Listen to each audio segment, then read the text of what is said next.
কেউ মানুক আর না মানুক স্বয়ং রাজশেখর গাঙ্গুলি কুসুমকে এই বাড়ির বউয়ের মর্যাদা দেবে। হ্যাঁ বন্ধুরা, ভিডিওতে লাইক দিয়ে দেখতে থাকুন। যে মুহূর্তে কিনা সেখানে রাজশেখর এসে বলতে থাকে যে থামোদে বলি না, মুখ সামলে কথা বলো, তুমি বলে যাও না তুমি কার সঙ্গে কথা বলছো। একসময় কুসুম এই বাড়ির কাজের মেয়ে থাকলো, আজ কিন্তু ওর পরিচয়টা সম্পূর্ণরূপে ঘুরে গিয়েছে এবং ও আজ এই বাড়ির চৌকোটে এসে দাঁড়িয়েছে ঠিকই, কিন্তু ওর পরিচয়টা কিন্তু এখন কুসুম আয়ুষ্মান গাঙ্গুলি। তাই মুখ সামলে কথা বলো এবং তুমি ভুলে যেও না যে ওর কিন্তু এই বাড়িতে এখন সম্পূর্ণরূপে অধিকার আছে, বলতে পারো তোমার থেকেও বেশি। ঠিক সেই মুহূর্তে ইন্দ্রাণী রাজের উপরে চটে বসে এবং বলতে থাকে যে রাজ তুমি সব কী কথা বলছো বলো তো। আমি মানছি যে আয়ুষ ভুলবশত এই মেয়েটাকে বিয়ে করে ফেলেছে, কিন্তু তাই বলে এই মেয়েটাকে এই বাড়ির বউ হিসেবে আমাদেরকে স্বীকৃতি দিতে হবে সেরকমটা কোথাও লেখা আছে নাকি বলো তো।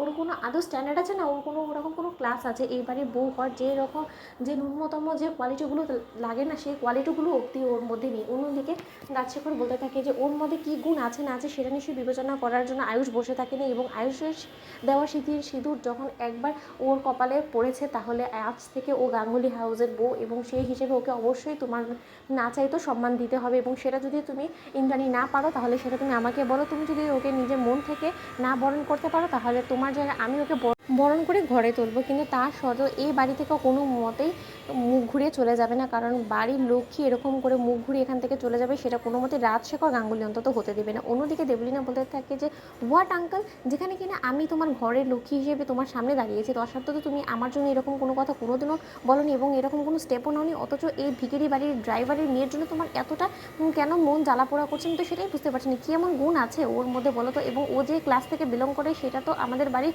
একটা চাকরানি হওয়ার যোগ্যতা আছে, সে তার থেকে বেশি কিছু তো ওর যোগ্যতা নেই। ঠিক সেই মুহূর্তে আয়ুষ বলতে থাকে যে মুখ সামলে কথা বললো দেবলীরা, তুমি কিন্তু এবার নিজের লিমিট ক্রস করে যাচ্ছ। ঠিক সেই মুহূর্তে ঈশান বলতে থাকে যে তোমার কি মনে হয় তোমার খুব যোগ্যতা আছে এবারই বউ হওয়ার, তাই না?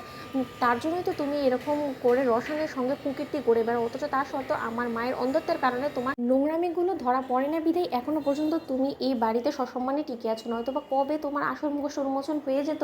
অন্যদিকে যখন আয়ুষ বলতে থাকে যে মা আমি তোমাকে একটা কথা বলে দিচ্ছি, তুমি যদি ওকে ভালো ভালো না এবারে বউ হিসেবে অ্যাকসেপ্ট করতে পারো তাহলে তুমি আমাকে বলে দাও, আমি ওকে নিয়ে অন্য কোথাও থাকার ব্যবস্থা করে ফেলবো, কারণ এছাড়া আমার কুসুমে হাত ছেড়ে দেওয়া এই মুহূর্তে কোনোভাবেই সম্ভব না। কারণ আমি শঙ্কর কাকাকে কথা দিয়েছি যে যে কোনো মূল্যেই হোক না কেন আমি কুসুমকে যখন বিয়ে করেছি তাহলে ওর মান সম্মান রক্ষা করার দায়িত্বটা আমি আমার নিজের কাছে তুলে নিয়েছি, এবং ওকে কেউ অসম্মান করুক বা অপমান করুক সেটা আমি কোনোভাবে বরদাস্ত করবো না। অন্যদিকে রাজশেখর যখন ঈশানী ছোটো কাকিমণিকে বলতে থাকে যে যাও গিয়ে বরঞ্চ বরণডালা নিয়ে আসার ব্যবস্থা করো, আমি স্বয়ং রাজশেখর নিজে আমি কুসুমকে বরণ করব। অন্যদিকে ইন্দ্রাণীকে সরিয়ে যখন রাজশেখর কুসুমকে বরণ করে ঠিক সেই মুহূর্তে কুসুম অঝরে কাঁদতে থাকে এবং রাজশেখর বলতে থাকে যে দরজায় দাঁড়িয়ে ঘরের লক্ষ্মী কোনো মতে চোখে জল ফেলুক সেটা কিন্তু রাজশেখর একদম পছন্দ করে না। তাই আমি তোমাকে বলবো মা, তুমি যে পরিস্থিতিতে বিয়ে হয়ে এসেছো না কেন ভালো থাকো। তোমরা লাইক শেয়ার সাবস্ক্রাইব করো।